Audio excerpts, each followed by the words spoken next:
Talk to me. WSRadio.com.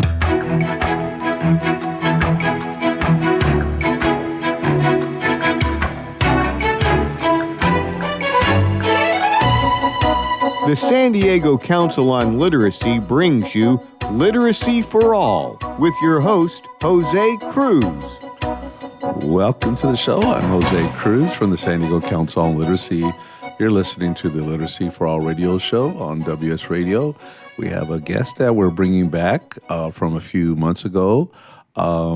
This person is the founder and director of Book Save Lives, author of Read or Die, A Story of Survival, Hope, and How a Life Was Saved One Book at a Time, author of the screenplay, The Book of Abel.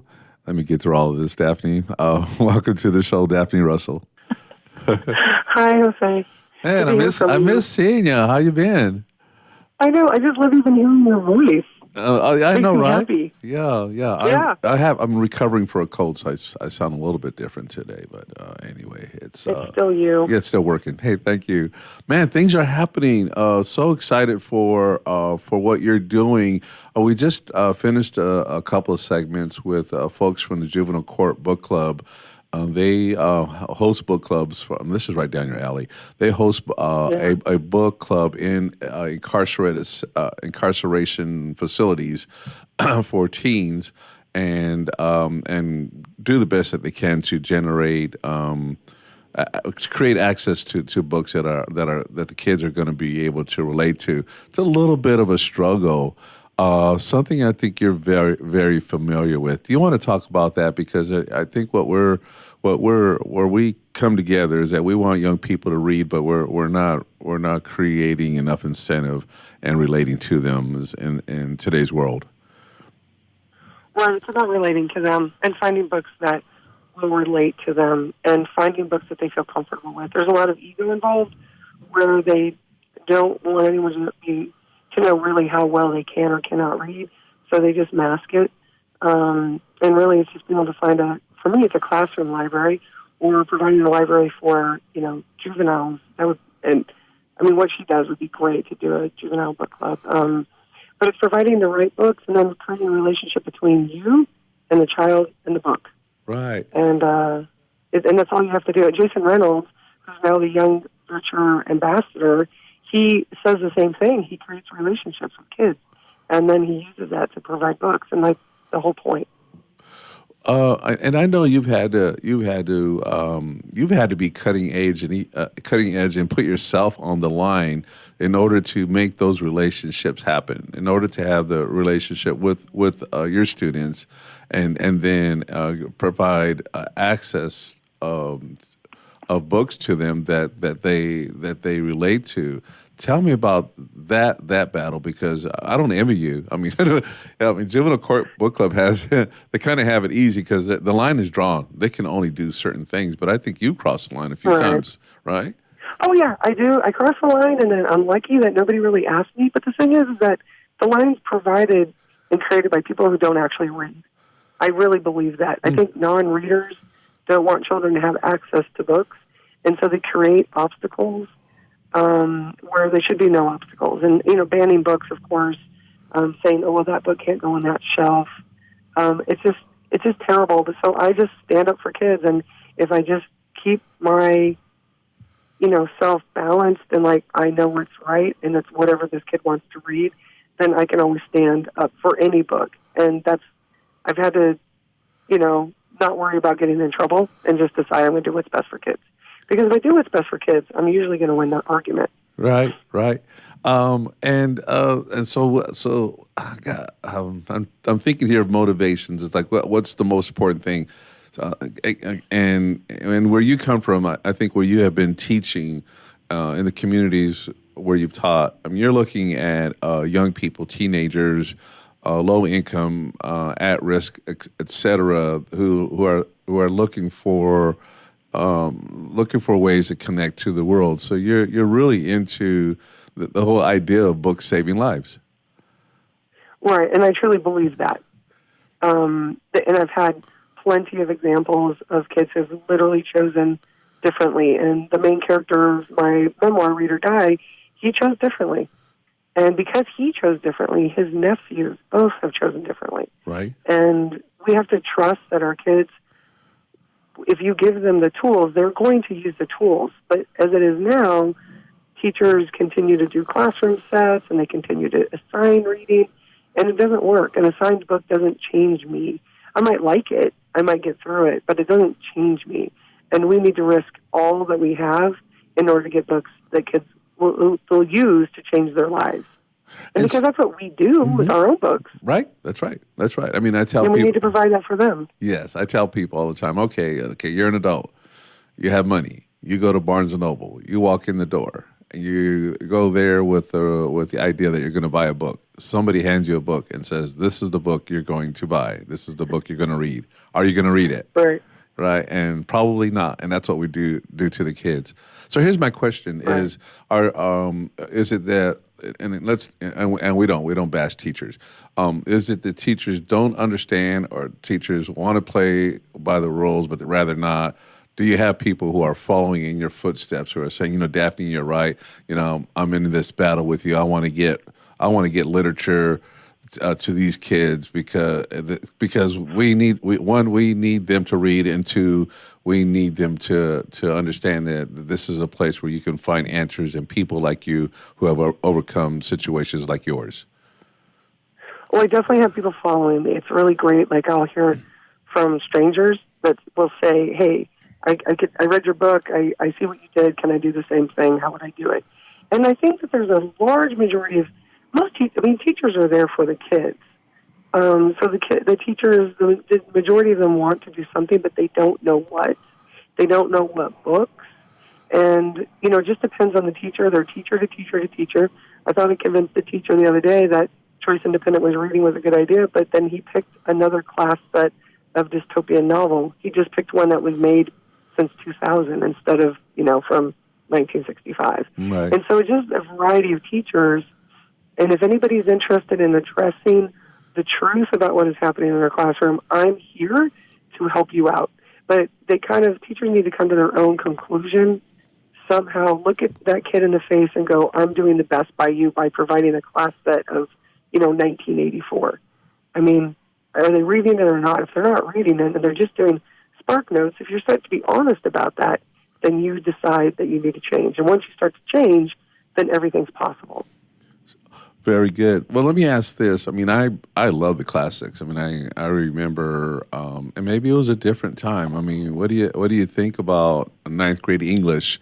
The books, the things that I was given to read, which was Romeo and Juliet and the Iliad, and not the Iliad, the Odyssey, and Great Expectations. Does that work today?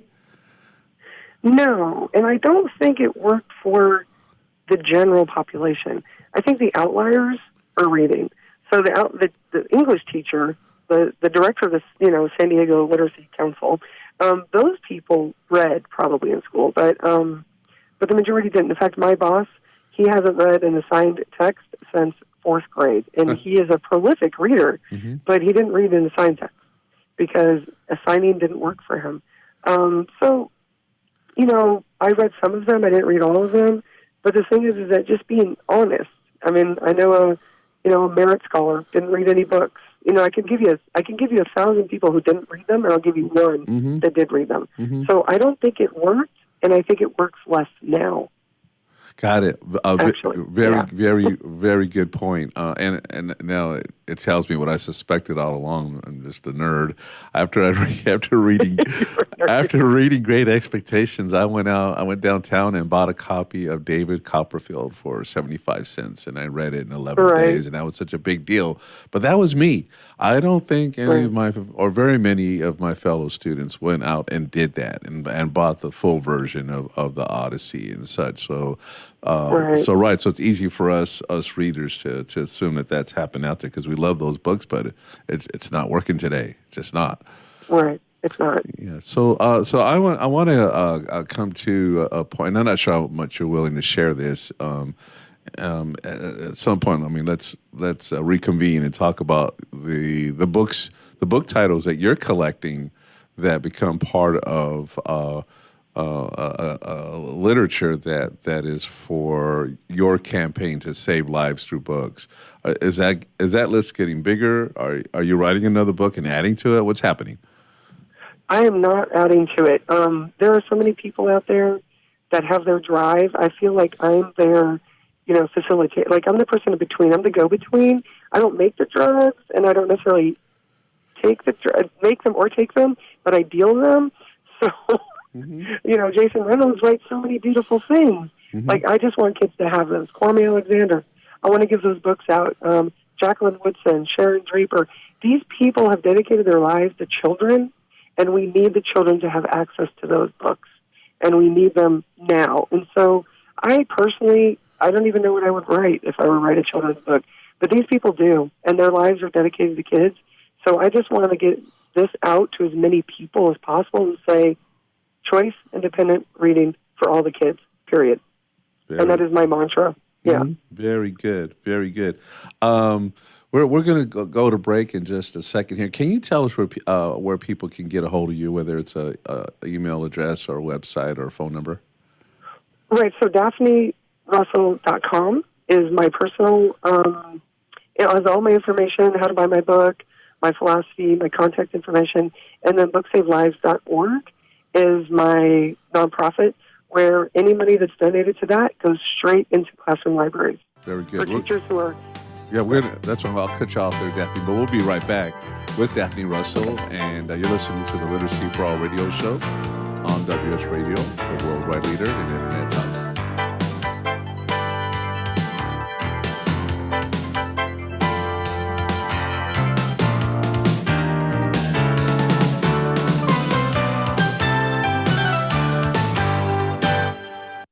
I've heard this is like one of the best pizza spots in town. Yes, it is. I'll do a slice of pepperoni, slice of vegetarian. You got it. And I will pay for all of that in 3 days. In 3 days? What's that mean? Well, wait, you accept credit cards. That money's not going to hit your account for 3 days anyway. I need my money quicker. At Chase, we hear you. With Express Funding, card payments are in your Chase account the next business day. Go to chase.com/expressfunding. Chase for business, so you can. Compensated participation. All businesses are subject to credit approval. Not all clients are eligible for next business day funding, and additional terms, conditions, and restrictions apply. Donate cash, furniture, clothes, and other gently used household items to Father Joe's Villages and get a nice tax break in April. Every donation is tax deductible. Believe you can make a difference. Be Father Joe. Go to neighborhood.org or call 1-800-HOMELESS to donate today. Life is full of misadventures, from car crashes to home fires to getting choked out on the mat.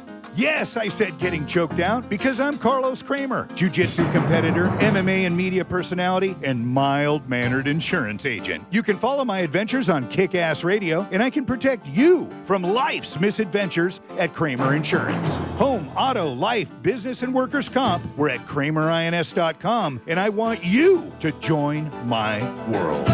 This is Bill Gruber with BizVid Communications, a Southern California video production leader. We've been honored to sponsor, produce, write, and host many of the fine programs on WS Radio over the years. So we understand how important the internet and your website exposure are. As video producers, we know the tricks and secrets to incorporate video to increase your search engine optimization and business success. Visit bizvidcommunications.com to see what we can do for you. BIZVID communications.com.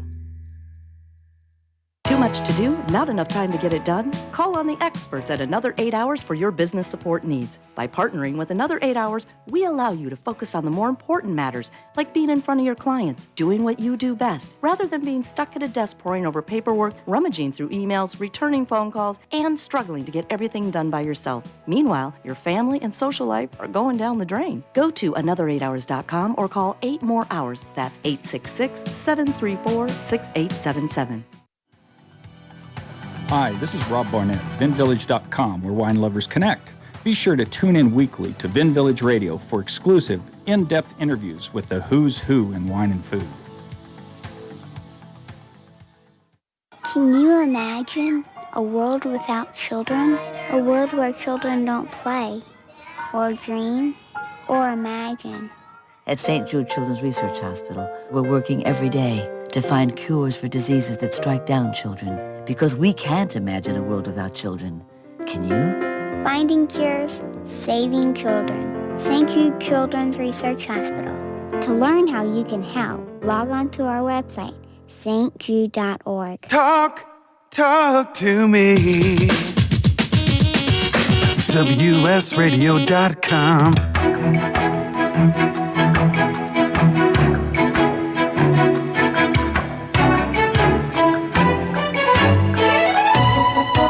The San Diego Council on Literacy brings you Literacy for All with your host, Jose Cruz. Welcome back to the show. I'm Jose Cruz from the San Diego Council on Literacy. You're listening to Literacy for All radio show on WS Radio. We're talking to Daphne Russell, and she is the founder and director of Books Save Lives. Daphne, I just wanted to say something to you, and us talking again. Maybe it was a year ago that we did the show, and things were just the book had just come out, and you were just starting to formulate things. Your voice now and how you're talking about this cause is, to me, right now, sounding really strong. And what's the word I want to use? Well, it's strong. Well, would you agree that that's happened and that you've had more practice and a better idea of how you want to take your campaign? I would say that's for sure true. And you're part of that because you were there at the beginning and encouraging me. And because of people like you just saying you're on the right track, keep going, I just kept going. And the more that I go, the more confirmed, more sure I am, the more confident I am that really books do save lives. And there's no doubt about it. And I have to keep going forward. So I just can't quit. And I think that's coming across. Whereas before, I might have been a little uncertain. Now I'm even more positive. I feel it, I hear it, and I'm so glad because this is a piece of the work that we're doing. I mean, there's so much that happens, yes, in their early years. Mom didn't read to the kids, Dad didn't read to the kids, there were no books in the home, there was whatever, drama, etc. But we have a population of teenagers who can read and choose not to, and who would benefit in so many ways because they did. And whose skills would grow as a result of doing this, and it making them more likely to go to college and be in a career of their choice. And so there's that population of young people that you're addressing. What we say is the toughest to reach. That adolescent literacy is our hardest audience, and that we have to wait for people to become adults till they finally ask for help. So I'm so glad for the work that you're doing. What is happening on your best day? Are you talking to teachers? Are you lecturing out there? Are you writing? Are you doing op-eds? What are some of the things that are taking place with Books Save Lives? On my best day, today is actually a very good day because before I saw you or talked to you, I was in Green Valley, which is just outside of Tucson, speaking to the library out there. And they're retired folks that are interested in literacy. So the leader of their group had read my book, and then she wanted me to come speak, so I spoke and talked to them. And, I was approached by other people that were like, yes, you're on the right track. The kids deserve it. And I just love that. And then I get to speak to you. Of course, I was at work earlier, had a few kids change their lives. A student today finished his first book. So my days are looking up, and I can't stop writing. So as you know, I finished a screenplay because I am so driven. So my days are looking brighter. I'm finding more people on my side and on kids' side. I help teachers. People email me and say, hey, can you help me? Can you help my friend? And at Tucson High, which is a feeder school for my old school, there are at least 5 teachers now changing it up because of what they see my students coming to them, the ones that I used to have, and they're like, wait, these kids have an advantage over our average kid. So they're starting to see change, and they're doing it themselves. Wonderful. Well, I mean, there's well, I think the part of this that people might miss is because we make assumptions about what's happening in school. I mean, you make a real point of saying if you went into my classroom, you would see 30 kids, and they would all be reading, maybe a different book, but they would all be reading, and that's not happening most of the time, is it? No, when people, the high school teachers came to my room, and they were blown away. They couldn't believe what they were seeing, and then the kids started talking, and they couldn't believe the kids were saying, because their experience in high school is that the kids aren't reading. which is weird because then they continue to sign books and the kids continue not to read them.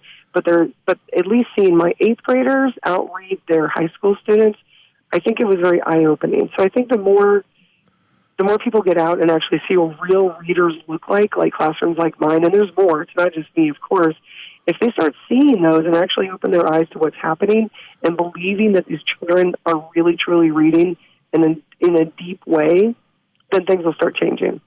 So what do you say to the folks who say, well, that's great, they're reading, but how's that? This sounds stupid what I'm going to say right now. How's that helping them? How's that helping them with college? I mean, all they're doing is reading, right? They're not following the curriculum, and these kids are not going to make it because you're not having them work on grammar, or you're not having them read Shakespeare. What kind of teacher are you? How do you deal with that?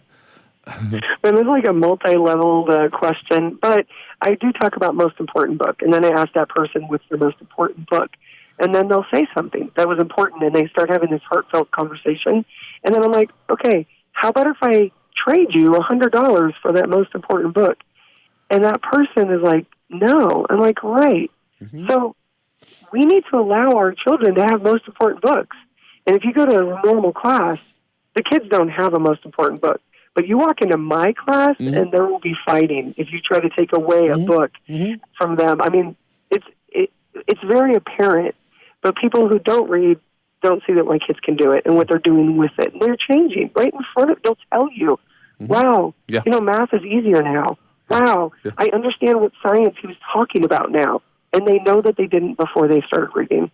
And that content, what they're reading, is helping to help the young people learn more about themselves. I don't want to move on.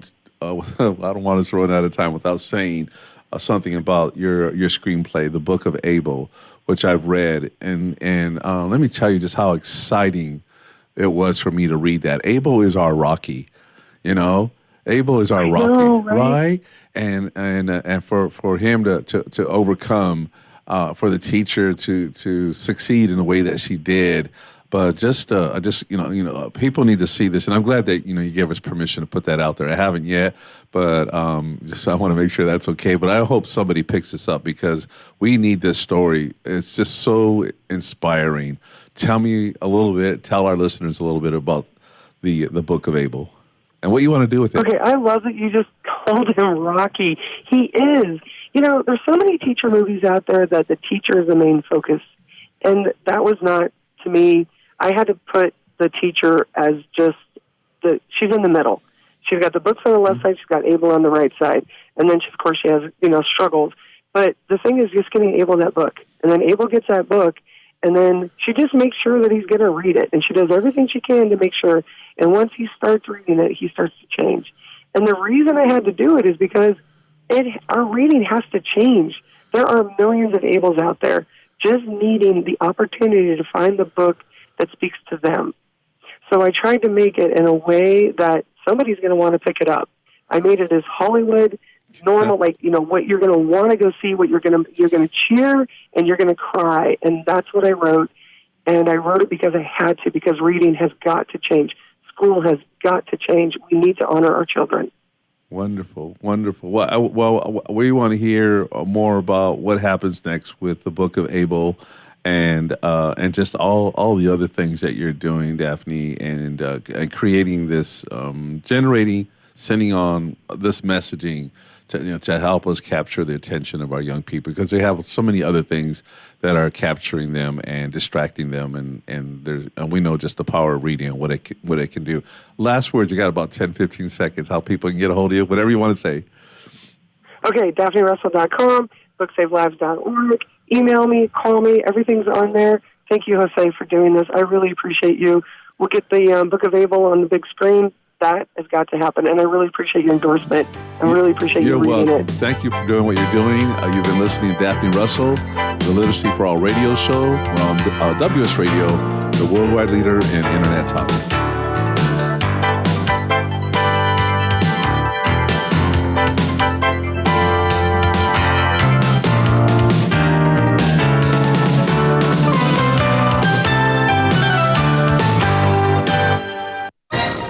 raised $8,000 to build schools for South African children. After realizing how many people go hungry in San Diego, I now volunteer at a food pantry. I'm spending the next year doing volunteer projects across 3 countries and helping in ways they designate to be the most helpful. The World Link program at the Joan B. Kroc Institute for Peace and Justice recognizes the potential of youth as agents of social change. Learn how you can help youth become a generation of leaders in action at peace.sandiego.edu. In the military, things can change in an instant. Your personal life is just the same. Just like you protect our country, you want your family protected. That's why thousands of military members trust Navy Mutual Life Insurance. Navy Mutual is nonprofit, providing current and former Navy, Marine, and Coast Guard families with life insurance, no sales fees, and no military service restrictions. Protecting members on active duty and beyond. Call 1-800-628-6011, 800-628-6011, NavyMutual.org, insuring those who serve. Nowadays, internet devices are an integral part of your home. Everyone in your family has a smartphone, tablet, or a computer. Life is easier knowing that all your devices are secured and your family can surf the internet carefree. ESET Multi-Device Security Pack does just that. One license for all your devices. With ESET, it's simple to stay protected and save money. Enjoy safer technology with ESET Multi-Device Security Pack at ESET.com. That's ESET.com. I've heard this is like one of the best pizza spots in town. Yes, it is. I'll do a slice of pepperoni, slice of vegetarian. You got it. And I will pay for all of that in 3 days. In 3 days? What's that mean? Well, wait, you accept credit cards. That money's not going to hit your account for 3 days anyway. I need my money quicker. At Chase, we hear you. With Express Funding, card payments are in your Chase account the next business day. Go to chase.com/expressfunding. Chase for business, so you can. Compensated participation. All businesses are subject to credit approval. Not all clients are eligible for next business day funding, and additional terms, conditions, and restrictions apply. Tired of presentations with no impact, no inspiration, and no traction? Do dull speakers have you and your team disengaged and distracted by smartphones? Christopher McCullough brings energy, insights, and 2 decades of experience, delivered with punch, humor, and heart. Your team will leave energized, uplifted, and with a sense of purpose. Visit ChristopherMcCullough.com to bring some heat to your next speaking engagement. McCulloughe. ChristopherMcCullough.com. Hey, it's Catherine from Listen Local Radio. Moe's Guitars has proudly served the San Diego music community since 1975. Specializing in guitars, basses, mandolins, banjos, and ukuleles, they buy, sell, trade, and consign. If you're looking for lessons, repairs, accessories, and cool gear, you found the right place. Located in downtown La Mesa Village, stop by and check out their digs or visit moesguitars.com or their Facebook page. MOZEguitars.com, 619-698-1185.